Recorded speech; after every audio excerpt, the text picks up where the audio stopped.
तो भगवान शंकर रोने लगे।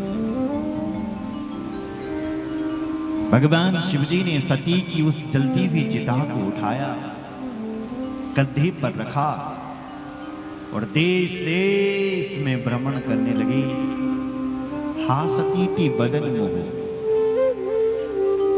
मुख से एक ही शब्द बोलते हैं, हाय सती, हाय सती, हे सती, हे सती। और पूरे वर्ल्ड में, पूरे विश्व में घुमाने लगे भगवती सती के देह, हर जगह।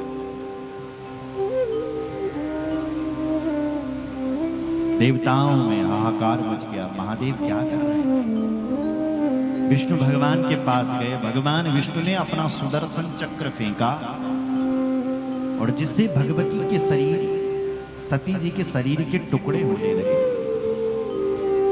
और मां के 51 शरीर के टुकड़े गिरे। उनसे भगवती की 51 सिद्धपीठ बनकर के प्रकट हो गई, जिसका देवी पुराण में 108 सिद्धपीठों का उल्लेख किया है। जहां पर ज्वाला गिरी वही ज्वाला देवी बन गई, जहां पर नयन गिरे वो नैना देवी। इस उत्तराखंड में भगवती का हृदय गया, इसलिए भगवती यहाँ कई नामों से पुकारी गई। केदारी देवी, सन्मार्गदायिनी, आज कई नामों से हम उनको जानते हैं। जहां पर ज्वाला गिरे वहां ज्वाला देवी, जहां नयन गिरे वहां नैना देवी। फिर शिवजी से प्रार्थना की गई। भगवान शिव वहां अपने अपने एक एक अंश के रूप में प्रकट हो गए महाराज, और अपने कैलाश में शांत भाव से भगवान शंकर रहने लगे।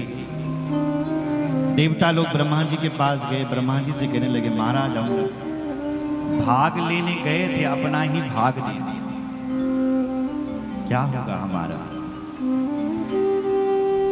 हम अपना भाग देकर।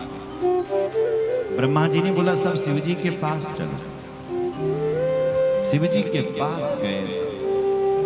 भगवान शिव जी की प्रार्थना करी और शिव जी से कहा, प्रभु यज्ञ में गए थे भाग लेने के लिए, यज्ञ का भाग तो मिला नहीं, अपना ही भाग देकर के आ गया। ये देवता हैं, इनको स्वस्थ करो। जब देवता लोग रोए तो भगवान शंकर ने कहा, क्या चाहता?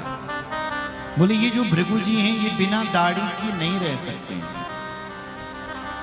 इनका आदत है जब तक दाढ़ी पर हाथ न घुमा लें तब तक इनको चैन नहीं आता, मतलब आराम नहीं मिलता। तो इनकी दाढ़ी वीरभद्र ने निकाल दी।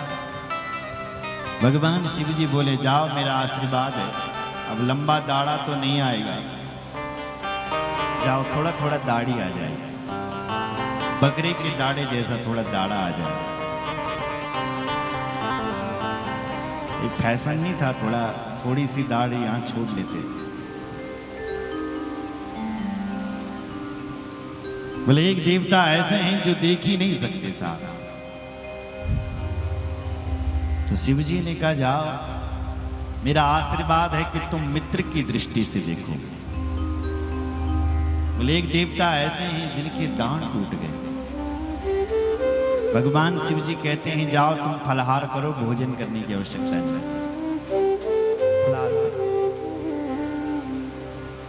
देवताओं ने कहा, प्रभु हमको तो तुमने अंग दे ही दिए, अब उस यज्ञ को भी तो सफल करो। भगवान शंकर कहते, यज्ञ में तो हमें भाग नहीं मिलने वाला, हम यज्ञ में जाकर के क्या करेंगे। तब तो सारे देवताओं ने एक स्वर में बोले, ईसते रुद्र भागोस्तु यदि शिष्टो ध्वर्यस्य वे यज्ञस्ते रुद्र भागेन कल्पता मध्य यज्ञहन। हे यज्ञहंता भूत भावन भोलेनाथ, आज के बाद यज्ञ में जो भी सामग्री शेष बचेगी वो सब आपके नाम की ही डाली जाएगी। शिष्ट भाग। भगवान शंकर ने कहा ठीक है।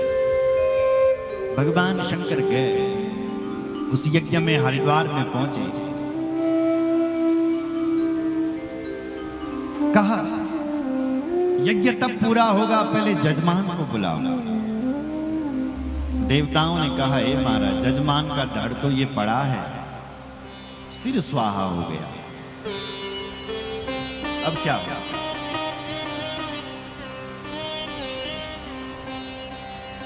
शंकर जी ने नंदी से कहा नंदी तुम जाओ और तुम्हें जिसका भी सिर मिल जाए लेकर के आओ। नंदी साहब गए जंगल में, उनको किसी और का सिर तो मिला नहीं, बकरा मिल गया, बकरे का सिर लाया, शिव जी के पास दिया। शिव जी ने वही बकरे का सिर अपने ससुर जी पर जाकर के जोड़ दिया और ससुर जी खड़ो बैठी बलवान जन बकरा को सिर लगी। शिव जी मृत्युंजय है ना, तो जल लेते हैं हाथ पर और बकरे का सिर पर, यानी ससुर जी के सिर पर जड़ छिड़कते हैं, तो जल स्पर्श मात्र नहीं खड़ा हो गया और बकरे के सिर से ही बोलने लग गया, बोलो जय श्री राम।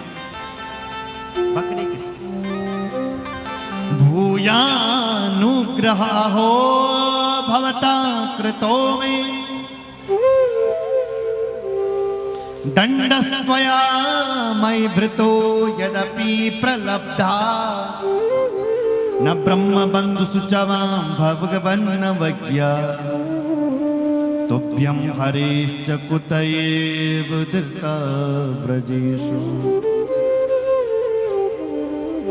बकरे के मुख से ससुर जी बोल रहे हैं, अब भाषा चेंज हो गई, क्या बोले? भूयानुग्रह, हे भोले बाबा आपने बहुत बड़ा अनुग्रह किया है जो मुझे आपने दंड दिया,